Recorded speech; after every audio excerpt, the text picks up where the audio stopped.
welcome you to another episode of Mission Matters. My name is Adam Torres, and I'm happy to announce that we're in Indianapolis, Indiana at PRI. This show is massive.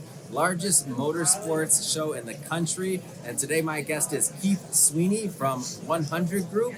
First off, I just want to say, hey Keith, welcome to the show. Thank you. Good to be here. Thanks for having me on.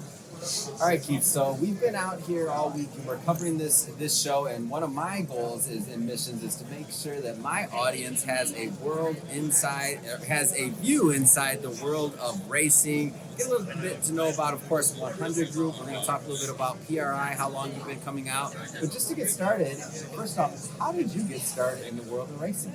Yeah. So just to clarify, 100 Group is a fintech company, a specialization in racing industry. So one of my close friends was a gearhead since childhood. He's got his own custom gears. He's been building cars with his dad since he was a kid, etc. So when he started the company, even though we're just in finance and ultimately credit card processing, he said, there's an underserved community in racing, and we need to go out and actually help these people. So I got introduced into it in a different sense. I was always a sports guy, a lot of brothers growing up.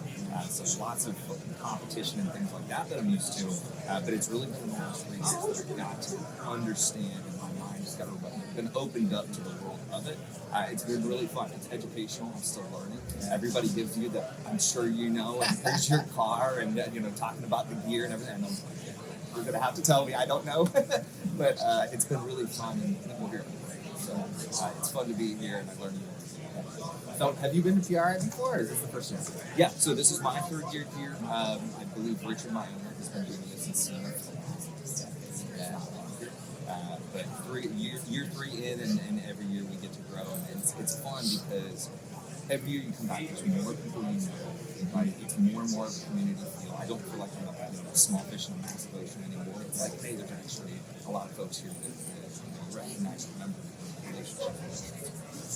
Yeah, one of the things when I first was introduced to Jason and I saw what he's doing over at Trackside, I was thinking about, he was telling me about how the entire racing industry, is going through this digitization process. And I think about these tracks and dirt tracks all around the country. So from your perspective now, you said on the card processing side, how does that work? Tell us a little bit more about how that fits into racing. Yeah, absolutely. So if we think about it, if you look at the law of the universe, no, nothing happens until something moves, right?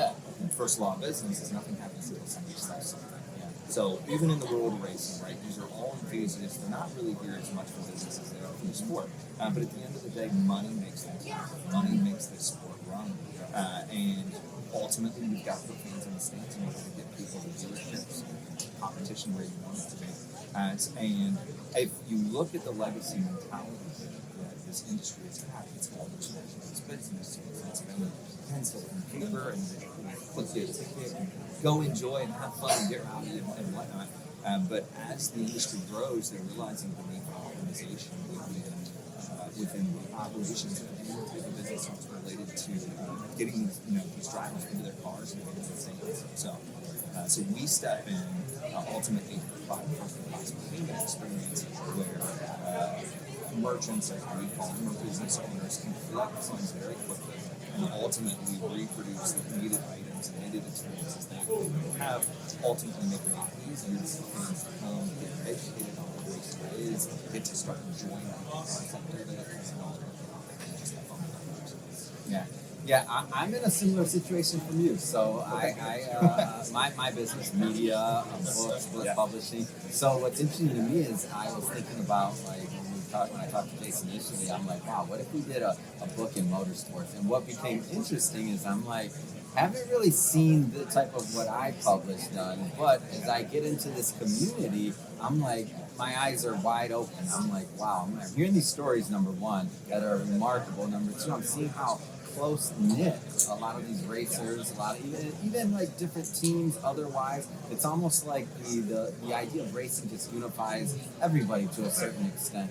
What has the community been like to you? Talk a little bit more about the community aspect, because I'm getting, you're 3 years, 3 years in, I'm 1 year in. This is my first year to PRI. Sure. Tell me a little bit more about the community.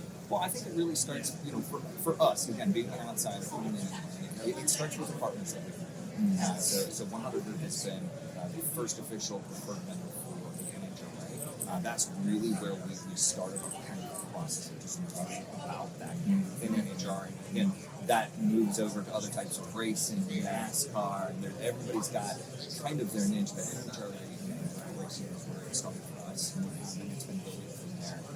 And then on the more business side, it's been really exciting for us to partner with trackside systems. They're obviously investing in the sales system and the solution that allows the community to expand faster. Right.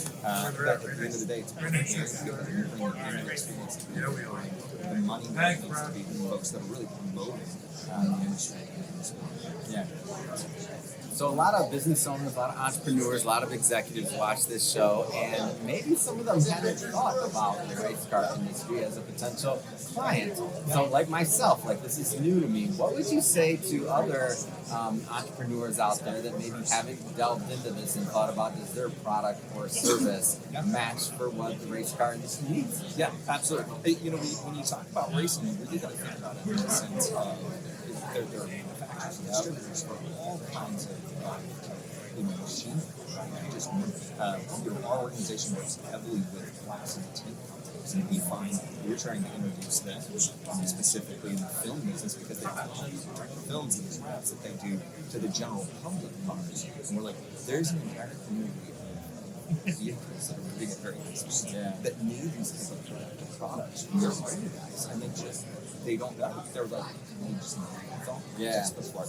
But it's really massive. Like, look, if you want to get your products on ESPN or whatever it is, this is the way to do it, and this is what's the right? So just instead of going to another business, instead of giving yourself, some consumer's car, it's like, no, we're putting on a Tony Stewart's graphics, right? And Tony's driving that around with the logo, and now you're like, okay. So I would say glass and tin is a massive industry that could be really well served. Anybody that's any type of manufacturing, welding, fabrication, etc. They don't have to do it just for the general public. There are people that are heavy enthusiasts, behind the cars, and they love this type of stuff. They're spending money on this stuff, a lot of money. So to other business owners and folks that are looking at, we call them blue water industries, to really expand into niches that maybe are a little bit underserved. Highly recommend bring the products and services here. At the end of the day, it's all about getting tickets sold, fans, and stuff. So if you have some product or service that's going to help, bring it. They can use it. So. Yeah, I was also thinking about maybe some of the service industries. I'm like, I was thinking about, I'm walking through and I'm like, this is the first time I've been to a conference this big in a while, and I haven't seen like social media marketing agency or like all these other agencies, even video editing, all these other things, because all these businesses, I mean, most of the people I've seen that I've walked through, that I've at least talked to, a lot of them are business owners themselves too. Like they spend a lot of money on these cars and on racing. Like you said, I've been through there, and I saw some of the prices. All right, so they're heavy. They make your eyes roll a little bit. Yeah. So what would you say to maybe some of those service businesses too? Have you seen a lot or? Yeah, well, I mean, trackside is the perfect example of somebody, right? So think about it like an ISP, internet service provider, like telecommunications, tech. These guys are so underserved. Tracks, the track businesses and the racers, it's all enthusiasts.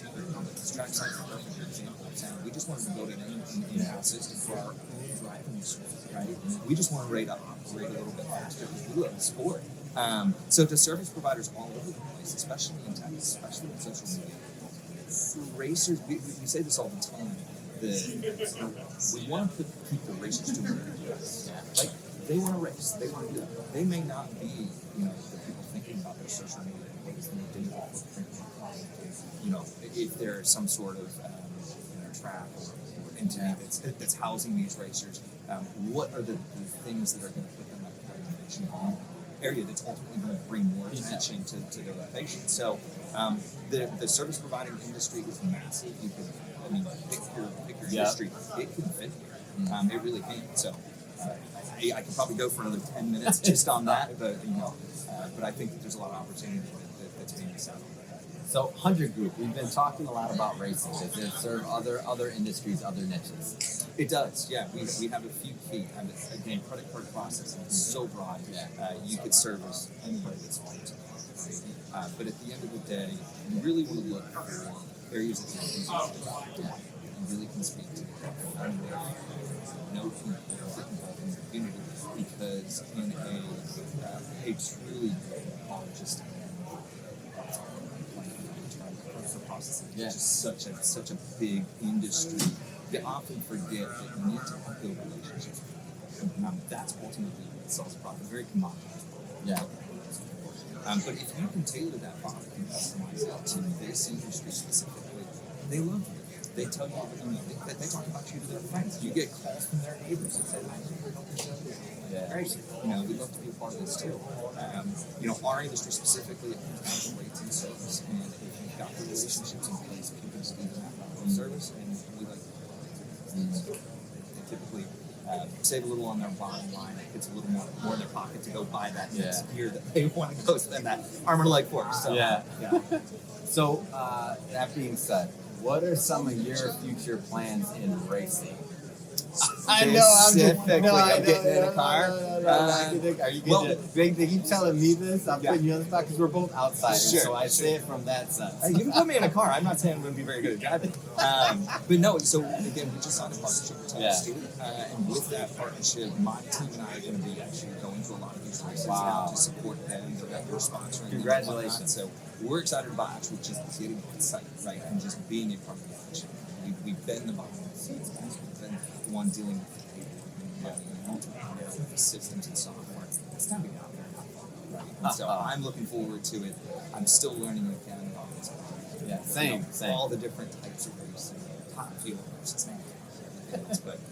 but at the end of the day, it's about actually just getting actually out there and being a fan myself and starting to watch these guys compete. So That's awesome. Well, hey, I just want to say thank you for coming on. And also, the last question. Sure. If somebody wants to follow up, they want to learn more about 100 Group, what's the best way for them to do that? yeah, absolutely. Yeah, you can visit us at www.100.com. Just call our office in Atlanta. We're happy to help out. You can also connect with Trackside System. We've got a great partnership with them. So anything that they might need, we're here to serve the community here. I'm happy to talk to anybody that wants to learn more about our industry as it supports racing. Fantastic. All right. Well, thank you again for coming on the show. And to the audience, as always, thank you for tuning in. I hope you had a lot of fun. We had a lot of fun shooting this for you. Again, we got some more interviews coming up. Don't forget, hit that subscribe button and hit it again and share this video too.